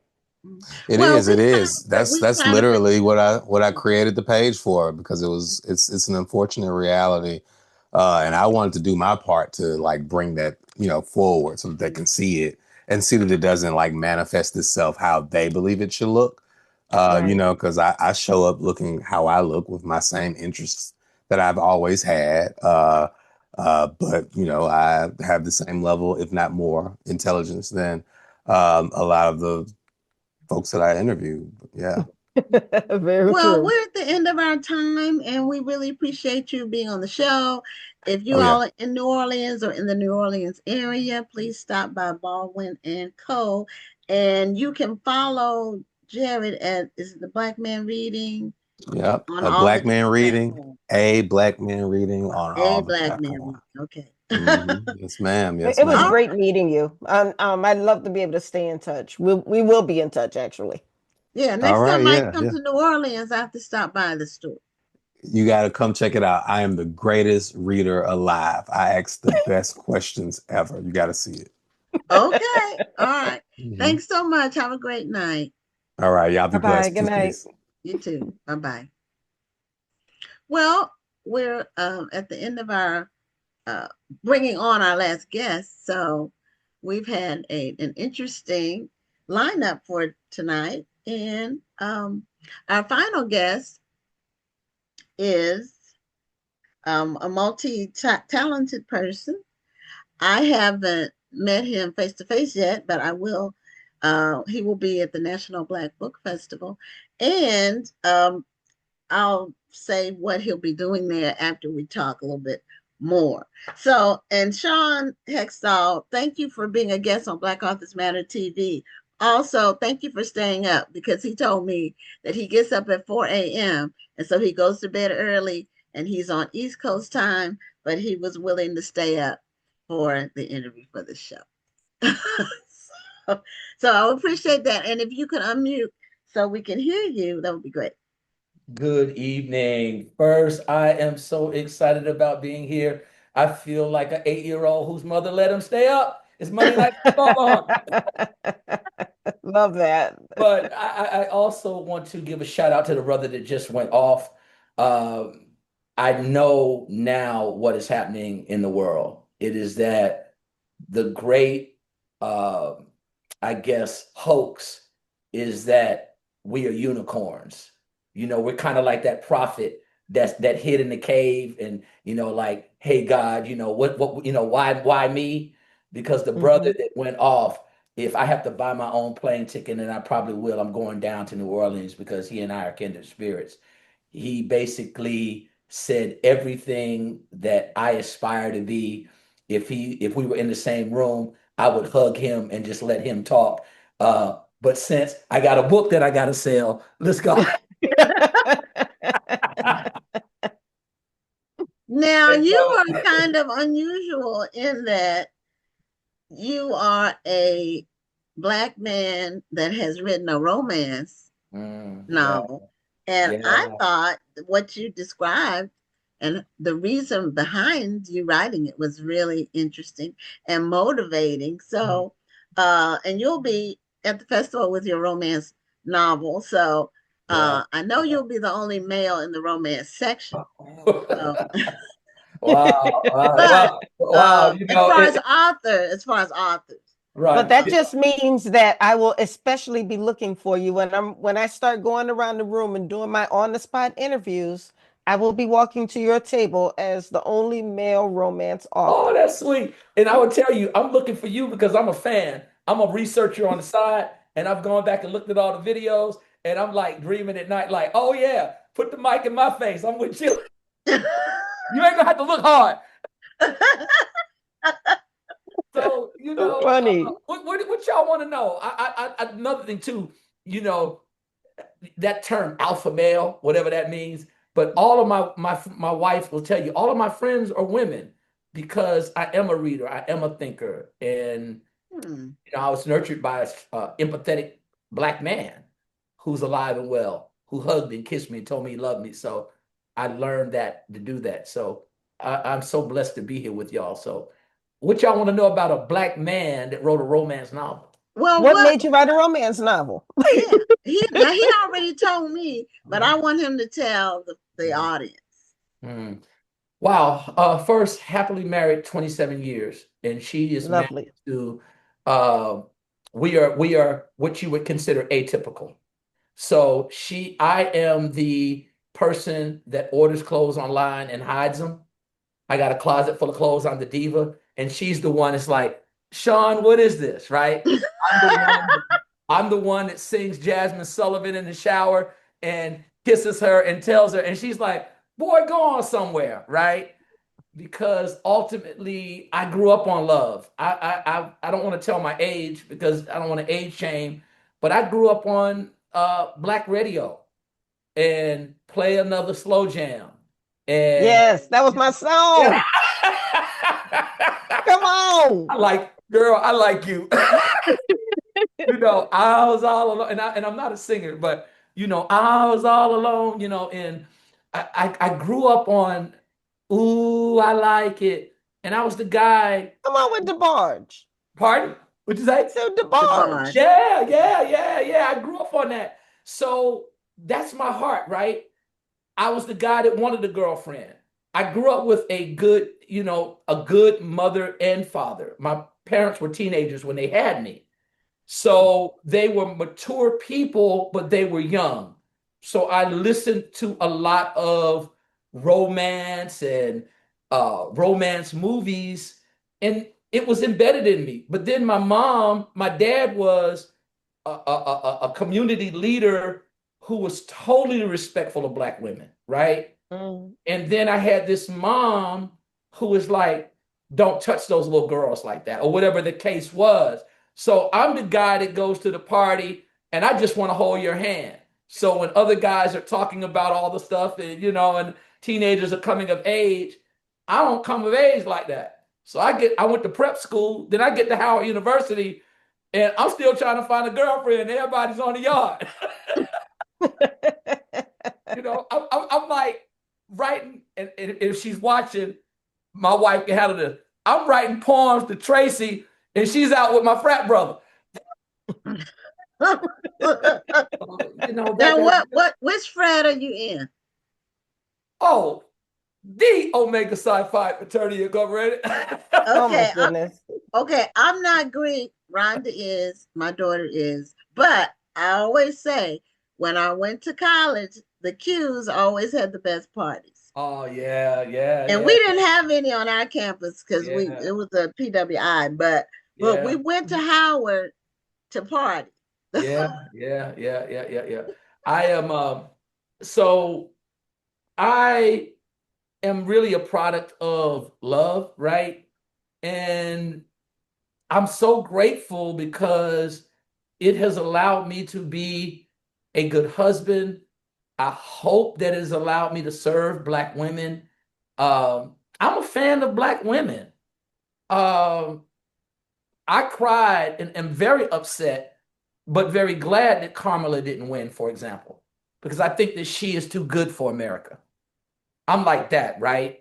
I love flowers. I love romance. I love to watch you in your femininity. I'm very comfortable in my masculinity, and I don't care where people are. I'm just expressing where I am.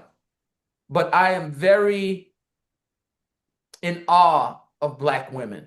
And I wanted to write a character where she has the agency. And you'll see that in Beloved in the ATL, where Sheena is the one who's kind of cautious about the love, and Damien has the broken heart.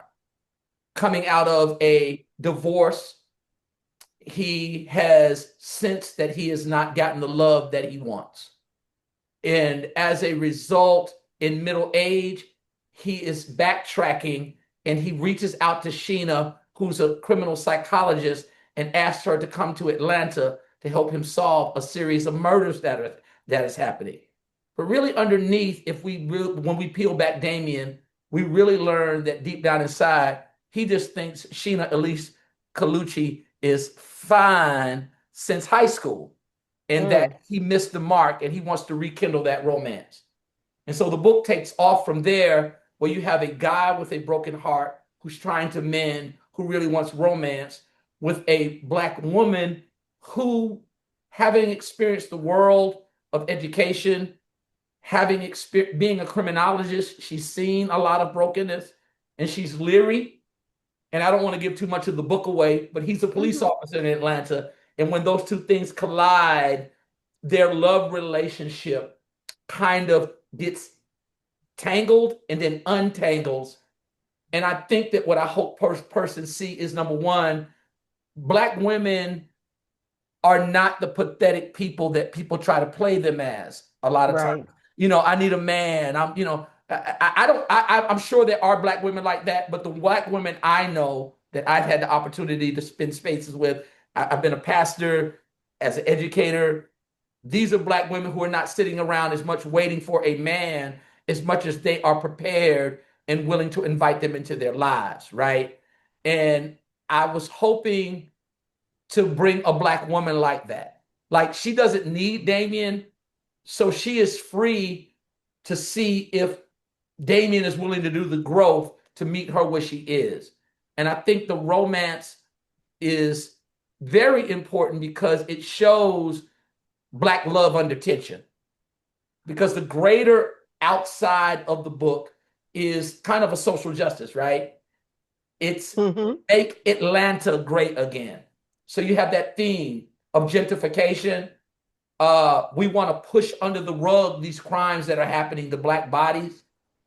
I guess, am I okay to give this away? There are Black gay men that are being killed. You got to go and you got to read the book. And Damien is trying to solve that. He's a heterosexual man, but his best friend is a Black gay man. And that brings the conversation, another conversation that I hope to start between heterosexual Black men and Black gay men and humanity.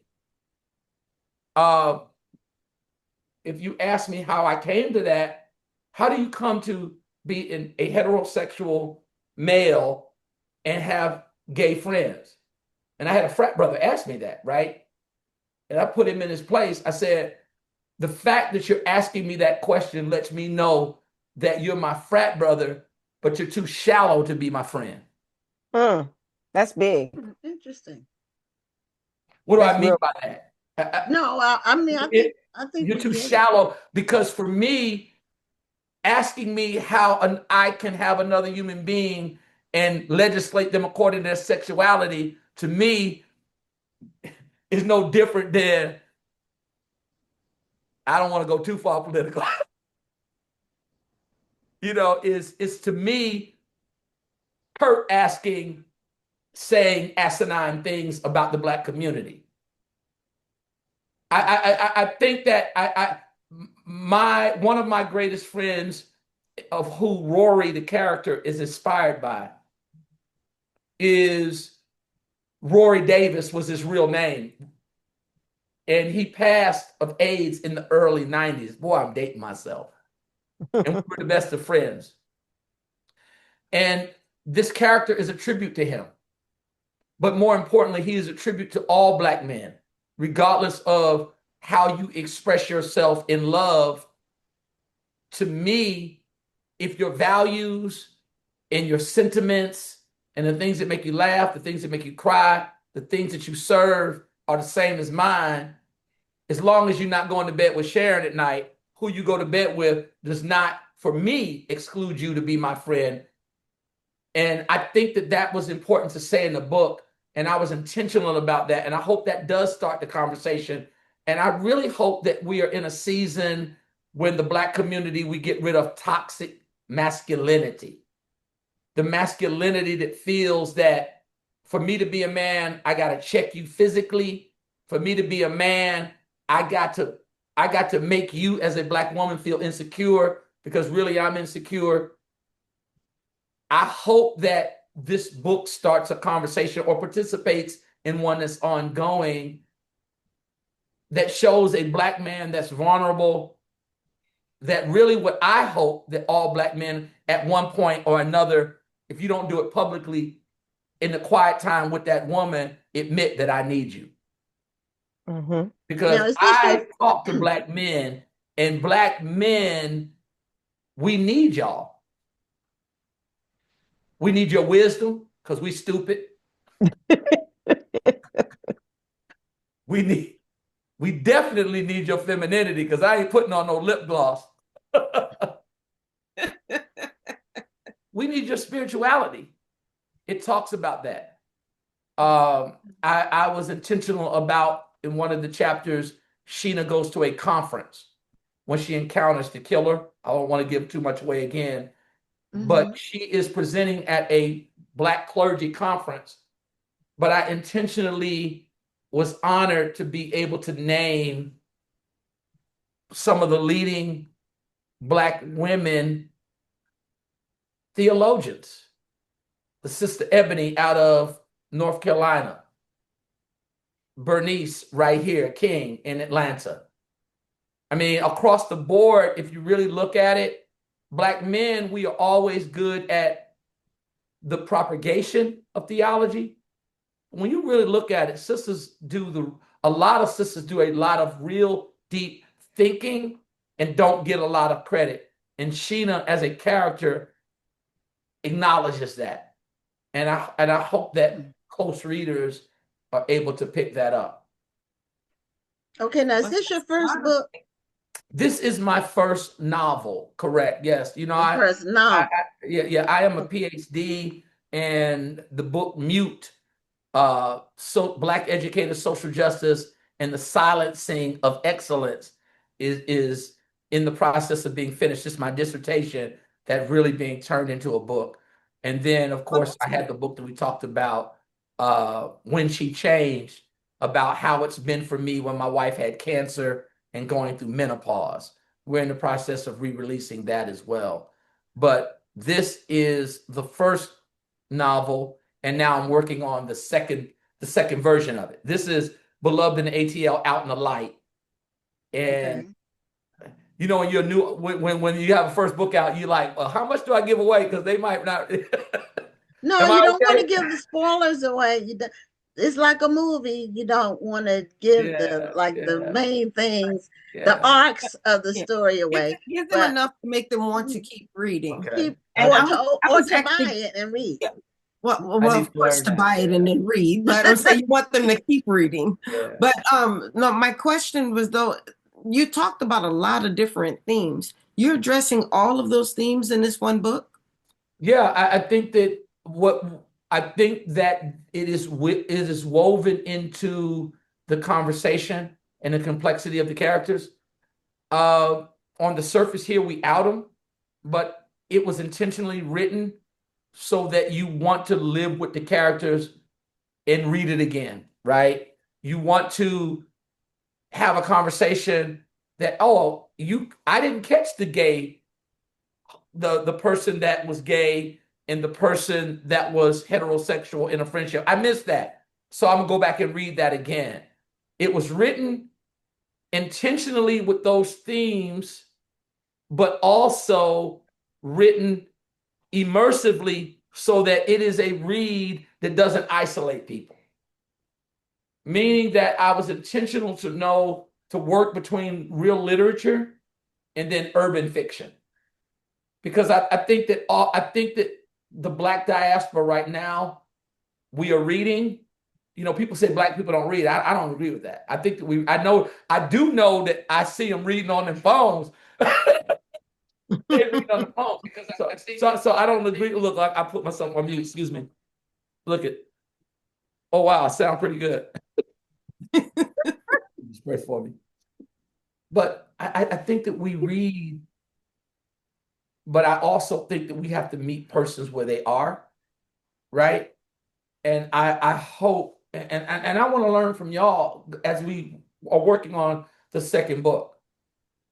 I hope that persons like yourself will read the book and give me feedback as I continue to be a creative and express where we are.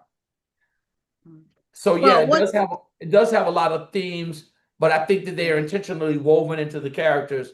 And as you read, you will naturally peel those back. They're in an accessible way, if I can say it like that. Yeah, what you'll find is when people start reading, giving you feedback after reading your book, and Rhonda and I are both authors. I don't know if I told you that when I talked. You did, yeah. I want to learn. People will see things that you never intended, or they'll think things that are not true, or their impressions will be different from what you wrote, from what you intended when you wrote. So a lot of times the reader gets a completely different idea about something than you intended, but that's normal. So I'm just giving you a forewarning. I received that. Yeah, it's normal. I needed that because I know that as an author, I know this from teaching in nonfiction that a lot of times what you write, the editor comes back and you didn't mean any of that. Like, you thought you were just setting them right, and they like, oh, you angry. Yeah, like you're going to talk about the policy, but you didn't talk about the policy. This is not academic at all. This is just angry. So I needed that. I needed that. And I will say that my immediate relationship with you in this movement is God sent, because you reflect what I hope that Sheena reflect, and that is a place for me to be heard. When I called you, immediately responsive. You have, over these past few weeks, been very nurturing.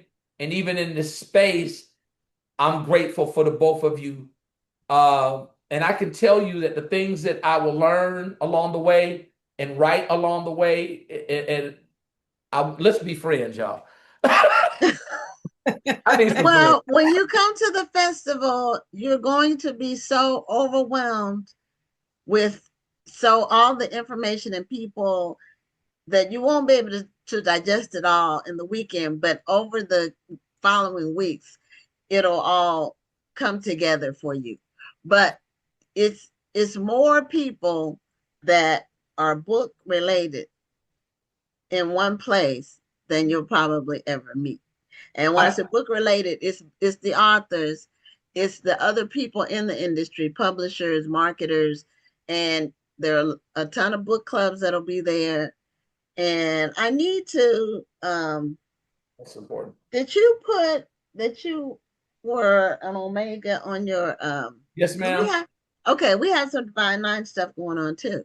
So I did. Are you coming to the meet and greet? Pardon?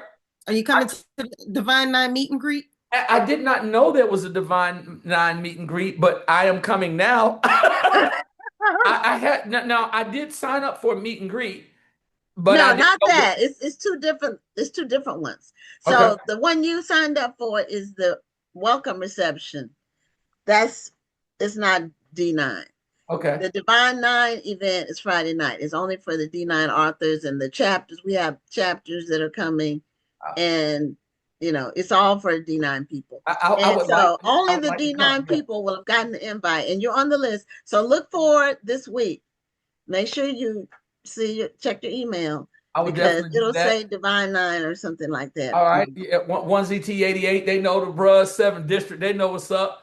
But we have all the orgs and Daddy represented. bruhs listening to here in the Atlanta chapter. I am financial. I was seeing them. I was like, bruh, these grad chapters getting long. I'm like, hey, LM. I'm like, dog.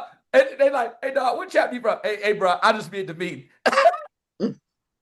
Are you, Dr. Rhonda? Are you in a sorority? Absolutely. Oh, You probably yes. can't see the Zeta Phi Beta plate behind You better me. stop. You better go on.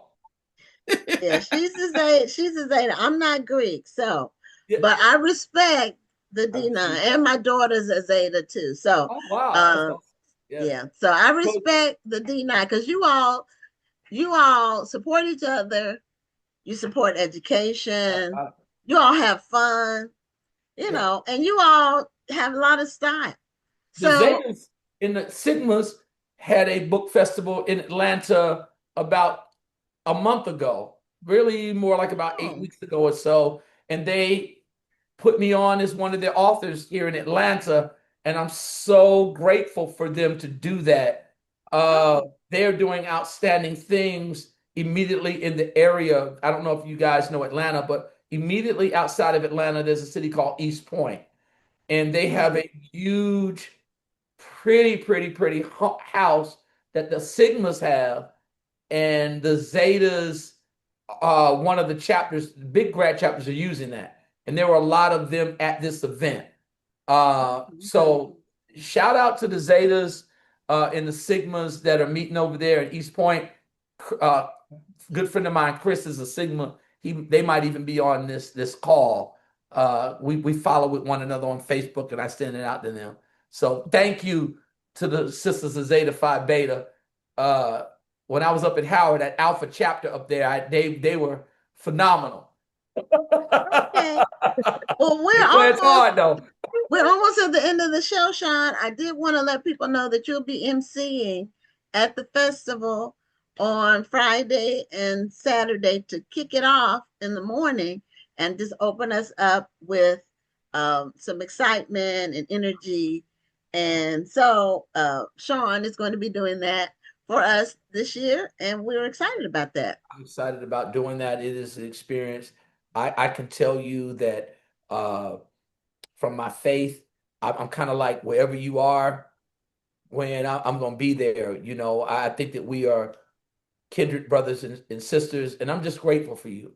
I think that I know that you talk to a lot of authors, and I think that all of them, if they're true to the game, would have this, is that there just are not a lot of Black spaces for authors. And this is so important. My book has been out since May, and I can tell you when you go to Ingram Sparks and then you walk into Barnes and Nobles, there is an indifference there that they cannot hide. But then when I walk into Madu Bookstore over at Greenbrier Mall, and Nia is like making sure she pays her bills, but she says, I'll take your book on my shelf for your space for no charge. This is such a space, and you're so important. And both of you, I will tell you this, that as I continue to write, grow, and connect, I'm indebted to y'all. And thank you for being here tonight. And okay. I'm looking forward to having a lot of fun. I really am. I really am. Yeah. Okay. Well, we'll see you in 3 weeks, but be sure to check your email because you'll be getting some information that you'll need to know. Love you both. Both of you, blessings to you. And I look forward to getting over there. I've been to Houston only one other time, but I look forward to getting over there. And y'all have to tell me one of the eating spots. We have lots of eating spots. Yeah, I want some authentic stuff. So great food. Let me know. We And have great I'm sure food. y'all know people in Atlanta, but now when y'all are over here in the ATL, Dr. Rhonda, when y'all make sure that y'all look us up. So we'll do more of that. And love you both. And thank you so very much for giving me the opportunity tonight to come before you. Well, thank you for being Okay. here tonight. We look forward to seeing you in Houston. Love you both. Thank you so much. All right. God bless. Okay. Good Yes, ma'am. night. God be blessed. Thank you. Well, that is the end of our show for this week, and we will be back next Tuesday with another amazing episode of Black Authors Matter TV. The only thing I want to say about the month of October, we will have a show every week except the week after the festival, because that's the week that we need to rest and recharge. Let's be tired. We be tired. It is an exhausting. It is So you don't even dress an tired. exhausting experience. So anyway, thank you all for tuning in, and we'll see you next Tuesday. I'm Gwen Richardson signing off. And I'm Dr. Rhonda Lawson. Have a wonderful evening and a great week.